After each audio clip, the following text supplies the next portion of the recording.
notes, little text with a side note space there that you might want to use in going through a notebook, putting one together on this subject. Also, I got a lot of emails and texts today asking about the PDF version. Those of you who are older, forget it, just turn off. The PDF version to use on your phone or your tablet or whatever else you might use. And that should all be up on the web page, at least by tomorrow. They'll have the Chapter 2 questions up there. And I'll try to get it onto the website because several said they were not on the Facebook page for the church. So I'll try to get it up on the website from somebody. I know how to do absolutely none of that stuff. So we'll have to get Randy or one of the other younger set to put that up there. But hopefully it will be up by tomorrow. All right. Now, in our study tonight on the vanity of life introduced and then the vanity of wisdom as it's looked at, pointed out in the first verse that the work of the preacher, the son of David, king in Jerusalem. Obviously, who is that? Solomon. All right. If you just had a king in Jerusalem without the other thing, you could have had several different kings.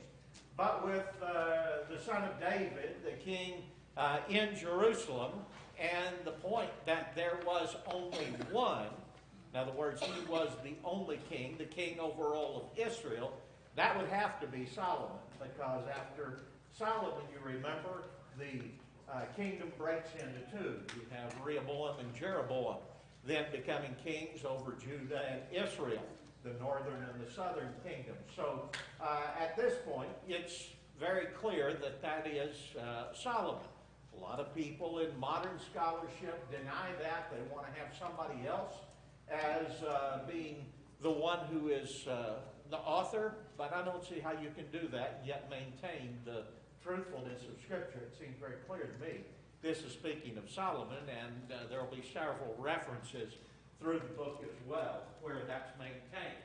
All right, now let's look at verses 2 through 8. Vanity of vanities, says the preacher. Vanity of vanities, all is vanity. Vanities, vanities, all is vanity. What profit has a man from all his labor in which he toils under the sun? One generation passes away and another generation comes, but the earth abides forever. The sun also rises and the sun goes down and hastens to the place where it arose. The wind goes toward the south and turns to the north. The wind whirls about continually and comes again on its circuit. All the rivers run into the sea, yet the sea is not full. To the place from which the rivers come, there they return again. All things are full of labor. Man cannot express it. The eye is not satisfied with seeing, nor the ear filled with hearing. That term, vanity of vanities. What do you put down for the meaning of that? That's question number 3 on your questions for chapter 1. Empty. One thing is it's empty. Okay. It's not. All right. Vain means empty. The word that's used from the Hebrew language has to be that which is is without any count, or that which is empty, a big zilch, we might say. What does that mean? Vanity of vanities. Emptiness, emptiness. All is emptiness. That's... Speak up, okay? Okay. There's a futility. About what? Is everything futile? Go ahead. I have down the passing events and things of this life. Okay. All right. Under the sun, everything is empty, yes. All right. The futility of this life viewed just as it is in the physical world is the point. Go ahead. Well, almost a double comparison in considering, and this is just my own words, but it's like a ridiculous amount of unsatisfactory things. There's not a complete satisfaction. Anybody else? Point that we made last week, just as a matter of fact, among those who are philosophers, an overwhelming number of those who are modern philosophers, atheistic in their beginning, have committed suicide. And the idea is, you wonder why. Well, if you start figuring out life, you think you're going to try to figure out life.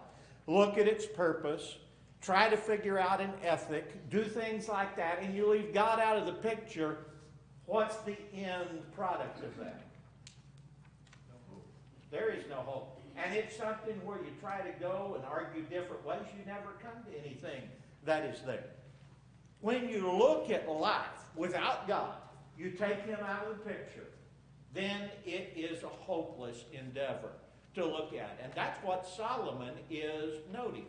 Just by trying to find things in his current life, just the day-to-day activity, by trying to find what is it all about, what's the reason for my existence, how could I come to some purpose in life, there's nothing that's there.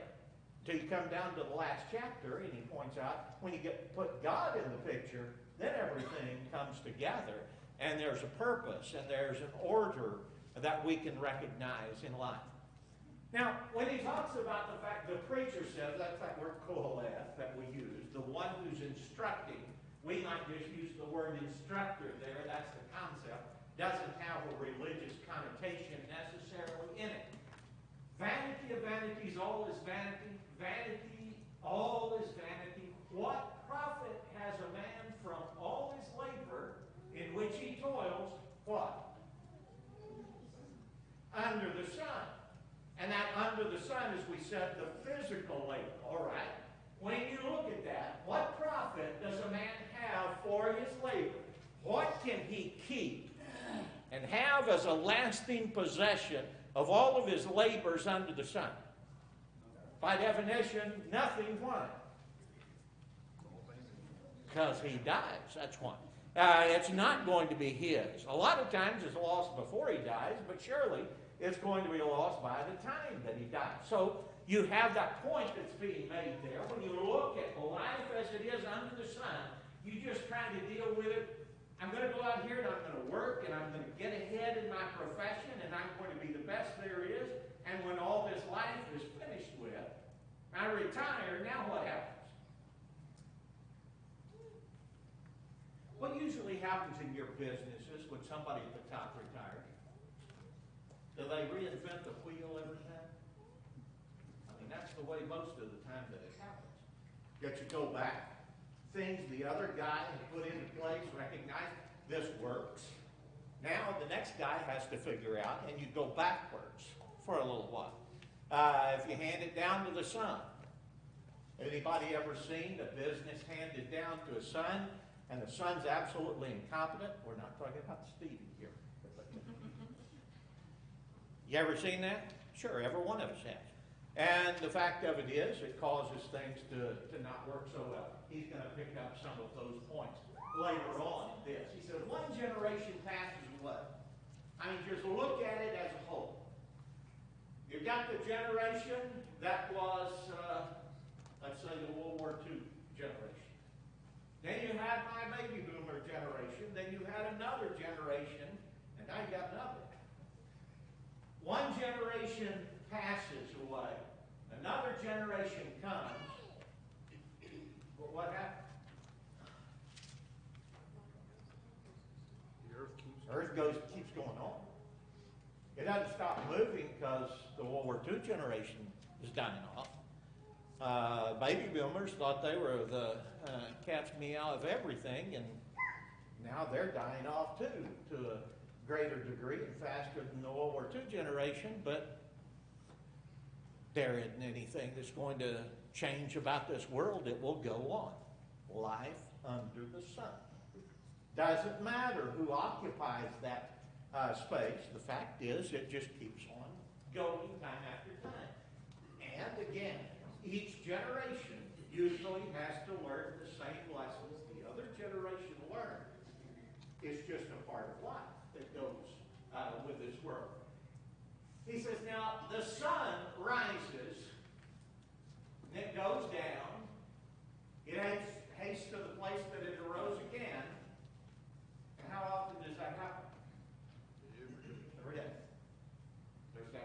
rotations. Matter of fact, even at that time, they knew very well by their pieces, the sun clocks that they would have and the sun dials that were there. You knew where the sun was going to rise, where that shadow would be on a given day, a given month that would be there.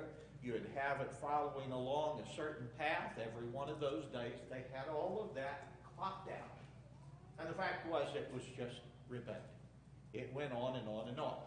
Now, let me ask you something. Do most people think their time is just like the time of every other generation that's existed on the earth? We live in a different generation here. But every generation is different. They think everything's different and all of that. Well, there are going to be different things, events that take place, specific names, all of that. You may have some differences. But by and large, what you notice about history, it goes in a kind of a cycle that's there. You can almost depend on what cycle you're in by how long it's been since the other one. You look at technology and we say, well, there's some changes there. But does it change the nature of man or the nature of life, really?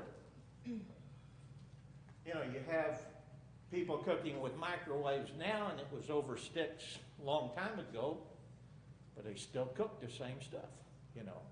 Somebody says, well, they don't have this and that and the other. Well, maybe not in the same form, but they have the same kind of stuff to eat. So you have all of those things. It just is a matter, it changes within small areas. But the overall sense of it is, it doesn't change at all. And you look at that cycle of things. Same thing with the wind. By the way, there are some who come along here and want to criticize the Bible as being scientifically inaccurate because it talks about the sun rising. And I say, see, the sun doesn't rise. Those people were just filled with myths.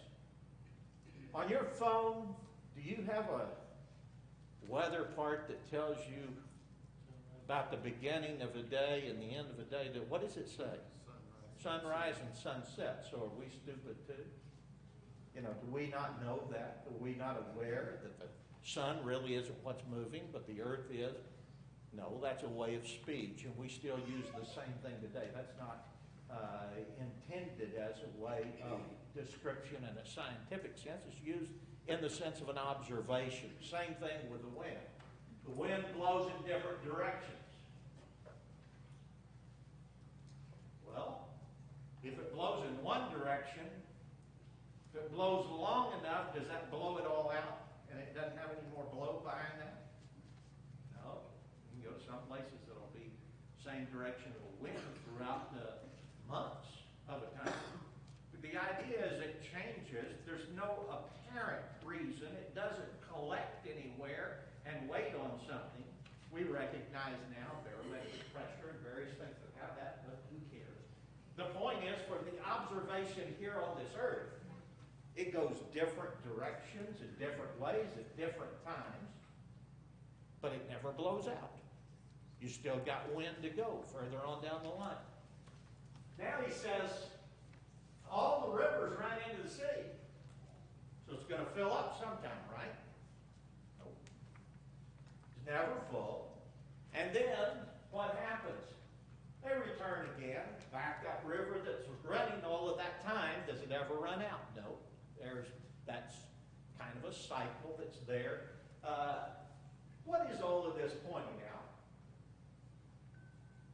He's talked about life and the nature of life. One generation comes along, next one, everything stays the same. Now he starts talking about this, but what does it all have in common? What's he getting at? With life under the sun, observably, what do you notice? All right, there's nothing new. What else? All right. Never comes to an end. Never, go ahead. We make very little impact on Okay. ourselves. All right. You had tornadoes and earthquakes back before man was around in this area too much.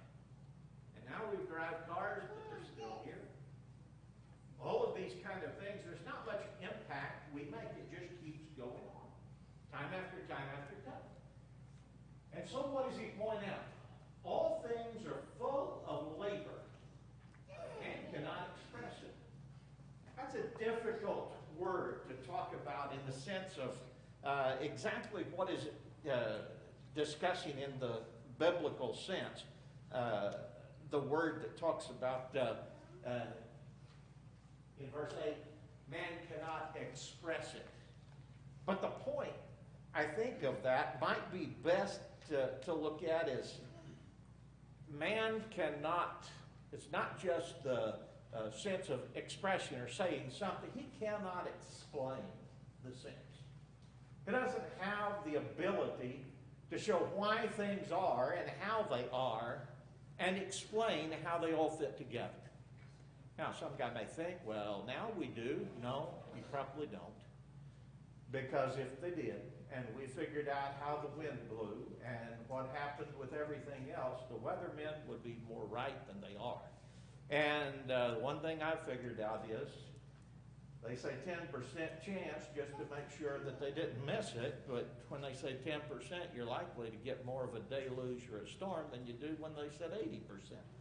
But all of these kind of things are ones that we look at, we see the same things happening as used to happen. Man cannot express, he can't figure out how all of this fits together, and he sure cannot explain that and give that eye. The eye is not satisfied with seeing. In other words, when you see, you don't see enough and say, okay, I've got it all now. Nor the ear filled with hearing, hear what's there. Now I've got it all. I know everything. You don't have that. There's always something that you're seeing there that is not after the nature of what you were expecting. But those kind of things happen in every generation. And it's not within man's capacity to put it all together and figure it out. Anything else there? Now, again, we're starting out with what? With an introduction of how all is vain. The vanity of life. And so he's looking at life in the sense of our existence with the things of this world, everything else. Now in verse 9. That which has been is what will be. That which is done is what will be done. And there is nothing new under the sun. Is there anything of which it may be said, see, this is new? It has already been in ancient times before us. There is no remembrance of former things, nor will there be any remembrance of things that are to come by those who will come after. So, the point that Jason made just a minute ago, there's nothing that's new. Why is that so? The cycle. Okay? When I come along, I don't cause a change to exist in the world that's never been there before. We're not the enlightenment for everything. What you have happening today, even if you talk about technology, all that, take that to its basic form, it's not really any different than what you've had before. It's the same kind of thing. When you look, a lot of times people today tend to think that they are more educated. They're more, I guess you would say, a greater intellect, smarter than people in ancient times. If you go back and study ancient history, you're not going to come to that point. You go back and notice what people knew thousands of years ago about mathematics that we've looked at, about various things and astronomy and various ways like that. How did they get there? I mean, you talk about some things that are astute in understanding and being able to figure out. Those people aren't dumb. Again, Babylon, building what's the equivalent of a superhighway 300 feet in the air with 100 feet higher towers each 100 yards or so. And that thing lasts for hundreds of years. And we can't get a highway on, some pilings to last more than 10 or 15 years. about being, same contractor in there to do it again. These kind of things, when you look at it, you don't have people in ancient times being stupid. They built things that we can't even figure out today. Pyramids and so forth. Go ahead. Yeah, it would just, me, when I see that as nothing new, I look at it in the context of this chapter, things in the earth. That's right. There's nothing really new. Even if you try to make an analogy of technology, there's always a new, better technology that comes along. What is new today will be like the crank telephone tomorrow, whatever. So and everything has time constraints. Compared to the next world, that will be something new where Yeah. you have an eternal existence. That where which is you're not spiritual, bound that's by right. time. You're not bound, so that's really what he's talking Exactly, exactly. And what also I call chronological snobbery at times, feeling like we somehow brought an effect. That's the first time this has ever happened. We have. And we need to understand that in looking at the life and the way it is in this life under the sun. You can't say there's something new. It's already been from ancient times. In principle, it already existed. And he says there is no remembrance of the former things. Sometimes people with the idea of we're better today is because they don't know what happened back then, in many cases. That they are ones that don't remember it. Well, why? That's typically the way it is. I remember somebody telling me one time, a teacher when I was in class, said, how many of you are really close to your family? Raised my hand. He said, have you searched out your family? Yeah, okay. I raised my hand again. You think you've done a lot of work on that? You have a pretty good idea of your family background history? Yeah. All right. He says, well, then tell me, what was the name of your great-great-great-great-grandfather? I have no idea. I mean, I was thinking back to grandparents and great-great-grandparents. I know who they were, but then beyond that, I have no idea. And you don't either. And what that person was known for may have been something fantastic. But I don't have a memory of that. Why? Because it wasn't passed on down in that way. The same thing with everything in life. The reason we have to reinvent the wheel repeatedly is because people forget about the discovery before. And the same thing goes in our family. Nor will there be any remembrance of the things that are to come by those who will come after. In other words, what we do now, there is a time on after us, if this world keeps on going, that we won't be remembered a bit either. In some ways that's comforting to me. In some ways it's not. But the fact is, it's the reality. You are not going to be remembered. This is not going to be something where you changed everything from this time forward. Now, both sides of that need to be pointed out. What Larry noted was that with regard to the difference between the physical and the spiritual, you have that realm that's being looked at in that way. But there's a second thing that we need to remember from this that I think is also being emphasized, that within that physical realm, the fact is it's vain even in itself from one time to another, from one way of whatever you're wanting to look at of observation. There's nothing new. It keeps on happening. We don't seem to learn a lot in the end matter of it. And whatever you do, you are not going to change history forever. That's just the way it is. Anybody got anything else there? Go ahead, Aaron. Since the first couple of verses in this chapter up until now, even, I can't help but think about this particular illustration that I think about often in my family, and that is, it's exactly what you just said about being remembered. I remember asking my grandmother, who is that in the picture? And she would say, well, that's your great-great-grandpa. He was an electrician. And I'd be like,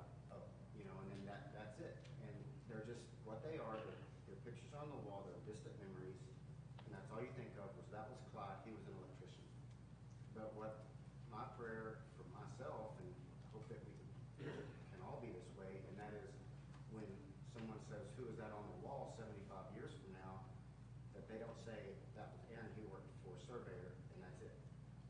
Instead, what we should be thinking about and what we're trying to build today under the sun, and that is where they say that man was the reason, or that lady was a big part of the reason why our family today are Christians. Yeah.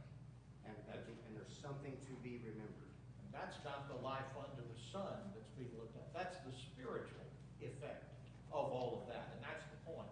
When we put that into it, there's a purpose, and there's something that's lasting. Go ahead. I think you kind of mentioned this earlier, but I like Ecclesiastes a lot because it kind of reminds you that you're not special, and like everything that we worry about and stress about in this life it's not going to matter in like 50 or 100 years, 200 years down the line. We should focus on what is important, which isn't this life or this world, the things of like heavenly things, and Those are in a different category altogether. There are responsibilities we have in this life. I'm not trying to suggest there aren't. There are things we need to do, but those fit into a different category. Those are life under the sun. What we're talking about is the lasting of life that's beyond this world, that's in the heavenly realms, spiritual in nature. Go ahead. Well, we all, a lot of us think we can't leave a legacy, as in a legacy of like, the Scott Ward Medical Institute, as far as that. But, we could change the world more than money can ever think about changing the world, and leave a legacy in the process, like Aaron talked about. You teach the guy next to you, you teach your kids, you keep them strong the best you can once you teach them, we saw that, and this comes up a lot, but Tom's parents in the 30s, went to a tent meeting in Tuttle, and think of those two, and then what it's happened, and there's been several fall away, but just what that can actually do, like the Amway pyramid scheme, but it's even better. Let's not go there. That Amway pyramid scheme is life under the sun. Right, This is. but you know what I mean. Yeah. You have one. And that's the point. If you live for that kind of a deal, thinking, I'm going to have an impact on this world just by the things of this world. By life under the sun, you're not. What we're talking about is the effect that's spiritual in nature is beyond that. That's getting to do beyond things that are life under the sun. That talks about fear God and keep His command. That's the whole of man. That's the real purpose that's involved. So when we think purely in physical terms, all of these things, we need to recognize that isn't going to have that impact. It's not going to be lasting. And if we think it is, we're wrong. We delude ourselves in that. All right, anybody else there? Let's look at this next part. Verse 12 starting out. I'm a preacher, that's Koheleth again, was king over Israel and Jerusalem. And I set my heart to seek and search out by wisdom concerning all that is done under heaven. This burdensome task God has given to the sons of man, by which they may be exercised. I have seen all the works that are done under the sun, and indeed all is vanity and grasping for the wind. What is crooked cannot be made straight, and what is lacking cannot be numbered. Again, you have that point. I, the preacher, was king over what? Over Israel. After the time of Solomon, what was the king in Jerusalem over? Judah, not Israel. So again, you have only one that can be this, and that's Solomon. Now, when he starts talking about, I set my heart to know wisdom. Are we talking about the kind of wisdom that the proverb writer Solomon talks about in the first chapter of Proverbs? Why not? The beginning of that kind of wisdom is what? All right, the beginning of that kind of thing is the Word of God, as it points out. God's will, His word, His righteousness. Those things are parallel together with wisdom here. What we're talking about here is life as it's done under heaven. Not involving heaven's instruction, but that which is earthly in its manner. He says, now, that kind of wisdom that is under heaven, he said, when you look at all of that and try to search out what's wise, he says, this is a burdensome task that God's given to man. And it is. It's laborious. Now, what happens? When we go through all that labor and everything else, what's the end thing that we come up with?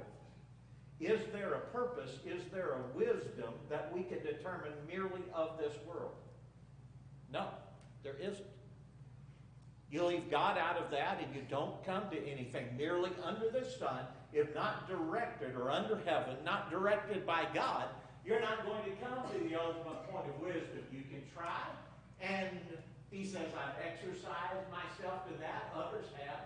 I've seen all the works that are done under the sun. And indeed what? Fanning, grasping after the wind. Let me give you a case in point. Here goes along somebody that's gone out and they've done nothing to try to plant and nurture a crop, everything else. Done absolutely nothing to do anything with that. They get the spares that come up along. Here's somebody else who goes over there. He's put in time. He's put in effort. He's got the best seed. He's kept the best fields, everything else. He's put it together. He's gotten that all gathered in, and along comes a tornado, and it takes everything he has. But the lazy fella still has something that he can have out there of just what's been something of a volunteer that's come up. Where's the fairness in that? It's not. Did that guy who's just lazy have the wisdom to know he didn't need to plant because it'd all be destroyed if he did? No. He was just lazy. Those kind of things happen. Now, when you look at things through this life, what you recognize is, a lot of times, that which seems to be the person best prepared is not the one who gets the best outcome in the end. That is just a fact. And it's done repeatedly. You see people who are there, and if health food's supposed to keep you alive, there have been a whole lot of people my age who've eaten health food, and they're dead now, and I've been eating mashed potatoes and gravy, and I'm still here. You have the things that go on in life, and you say, also, by all rights, that ought to have been the guy that died first, or that ought to be the rich guy, or whatever else. It isn't so. Many times that isn't so. When you get some of the ones who are extremely well off, successful in life, a lot of times what they did was pure luck. Sometimes it's something that's really well ordered. Sometimes it's a guy who says, well, you know, I worked hard. I had to work hard for everything I got. My dad gave me the only $1 million I had to start with. And from that point on, it was, well, now, wait a minute. There's some I didn't get. So you have all of these things, and you see, okay, who is supposed to be the one who comes out on top? What's the path of wisdom that would be declared? And the fact of it is, there are so many exceptions to that rule, there's no rule. So what do you notice? I can't claim something's going to be absolutely a path of wisdom by looking at observation of this life. He says, the crooked cannot be made straight. What's lacking cannot be numbered. In other words, things aren't always the way they seem to be. So what I know,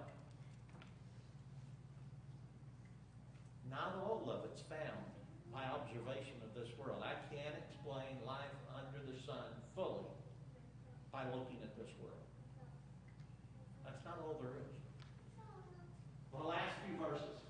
I commune with my heart saying, look, I have attained greatness, and I have gained more wisdom than all who were before me in Jerusalem.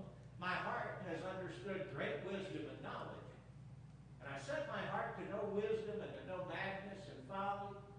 I perceive that this also is grasping for the wind. For in much wisdom is much grief, and he who increases knowledge increases sorrow. Now, thinking about this as Solomon, what does he mean there about that he had more wisdom than all those who were before him in Jerusalem? That's the truth. That's what God had given him, right? And so, did he use that wisdom? Sure, the first of his time there was a wisdom even given in spiritual things. He continued to have that wisdom on throughout his life, even after he had given off the spiritual things. He continued to have that wisdom. But just looking at it in this life, did that do him any ultimate good? What do you have to figure out in the end? What do you have to figure out in all of the end? I perceive that this also is grasping for the Lord. You look at a fool. Think about Rehoboam, Solomon's son. I mean, that's a pretty big, foolish person with what he did in taking the advice of the young ones and wrecking the kingdom. Who does he follow? His father, who's the wisest. What good was it ultimately that Solomon dealt with things with wisdom in a kingdom, and Rehoboam comes next and he blows everything? From everything that's described about Rehoboam, all the wealth, everything else that Solomon had would have been a waste on somebody like that. And when you keep on going down that lineage, you see that time and time again. Look at Hezekiah. Whose son is his? Manasseh. You go from good to horrible. And the fact of it is, life under the sun, you see those kind of things taking place. It isn't always as it seems that it should be. Go ahead, Tyler. I may have not understood what you're saying, or maybe you're saying this and I'm just not understanding it now, but are you saying that in this part of 16, when he is referencing the wisdom that he is going back to this wisdom that he talks about in Proverbs that he is given, or is it still just based on... No, the wisdom in Proverbs is a different wisdom because it started out, its beginning has to do with righteousness and the Word of God. So the wisdom that God gives him when he asks for it is merely a physical wisdom. It's a wisdom that is of this world, yes. Now, he had the ability, like this. If he looks at it in this world and he says, well, in this world there's no answer to life from these things in this world, therefore I need to go to God. That would have been using that wisdom correctly. But he didn't. He went away from God throughout his life. And as a result of that, he squandered the gifts that he was given. I just think that it's interesting that we so often, and I don't know, maybe it's just a language barrier or whatever, that we, speak about Solomon, his wisdom, as being such a great attribute that he had, but it really should be prefaced with godly wisdom, because here he talks about wisdom being a burden and a crutch for so many people, of that knowledge of knowing what's going on, and that the fact that it's all vain and it's all empty. But his wisdom, I understand the concept. His wisdom to know to turn to God is what is wise. But Well, there is earthly wisdom that is petty. see, the earthly wisdom, though, should have told him that doesn't have the real answer and caused him to turn to God. It didn't. That comes from conviction, character, courage. Just because I have wisdom to know what's right doesn't mean I'll do it. Wisdom and courage are two different things. And what he has in the one isn't what he has in the other. Let me have this one thing that you said that I want to take up. He who increases knowledge increases sorrow. The one who has wisdom has much grief. Used to, I thought, if I would know more about what's going on, that would be better. And now I know a lot of things I wish I didn't know, because it only brings some difficulty. Think about this situation of COVID-19. How many people around the world do you know? All right. After you look at that, say, okay. Now, if I knew 50 times that many around the world, what would also increase? All right. There have been 4 preachers that I've known. I've worked with them, 2 of them. 4 preachers that I've known pretty well in the Philippines who died during this COVID-19 thing. If I didn't know them, that wouldn't hurt. Knowing that hurts. Wisdom, when you recognize somebody acting in a way that's going to bring them to ruin. If I didn't know all of what drugs and alcohol did, I probably wouldn't sit there and be so absolutely mortified and sad when somebody goes into that. If I didn't know what somebody was going to have to face who went and involved themselves in sexual promiscuity and all of these things, I probably wouldn't have the hurt for knowing what they were going to go through. The more you know sometimes, it doesn't make you just better equipped in some ways. It also gives you greater things, greater problems. Go ahead. I think that when he talks about in verse 13, the burdensome task that God has given us, kind of has to do with that balance that we are to have in what we know. Because you can't be naive and say, don't talk to anyone, even our relationship in the church, our brothers and sisters, there is a point that you're like, I don't want to know, don't tell me anything, but you also have to balance your duty as a Christian to care for them, to be kind to them, to do those things that you ought to do for your family or whoever it is. And so I think that's a big part of where that wisdom place is, to know, okay, these aspects, those worldly things that I may be filling my mind with, I can turn those off. These things that I need to know in order to help a brother grow or to help myself or whatever, and it's finding that balance of knowing what That's a point that I'm not bringing up now, but I'm glad you did. That's going to be a point to discuss in some detail later in this book of that balancing act. But like you say, a lot of times we think knowing more is better. No, sometimes knowing more is just knowing something you can't do anything about. I've always asked people, well, is there something I could do by knowing what you're wanting to say to me? Well, if there is, then I'll try to help in that way, but if not, I don't want to know. There are a lot of things that I wish I had no knowledge of whatsoever, and I would be a far happier dumb guy, in those areas. That is something that you have to recognize. That balance, as Tyler said, is there. Go ahead. I think too, as I read this book, and I think there's, in many ways, the things that happened to Solomon happened to all of us. That's right. Because the things, I look at my own life, the things that were important to Larry Finley when I was 25 and 30 are not important to me at all. And if you as you get older, you see things that, why did I do that? Or why did I apply that? Or why did I get that? I shouldn't. It was just, Spending time, effort, all that in some way here and versus there. you're just going to get rid of it anyway. Right. Okay, let's look. Was that the first light deal? Okay. Okay, number 1. How does the author describe himself? All right, preacher, king of Israel, son of David, in Jerusalem. What Old Testament character matches that description? Okay, Solomon. Is poetic language always to be interpreted in a literal way? No. Is it always to be interpreted in a figurative way? No. So how can we determine in what way it's meant? Through the context, okay? That's like everything. We have to look at context to see what's there. When Jesus called Herod that old fox,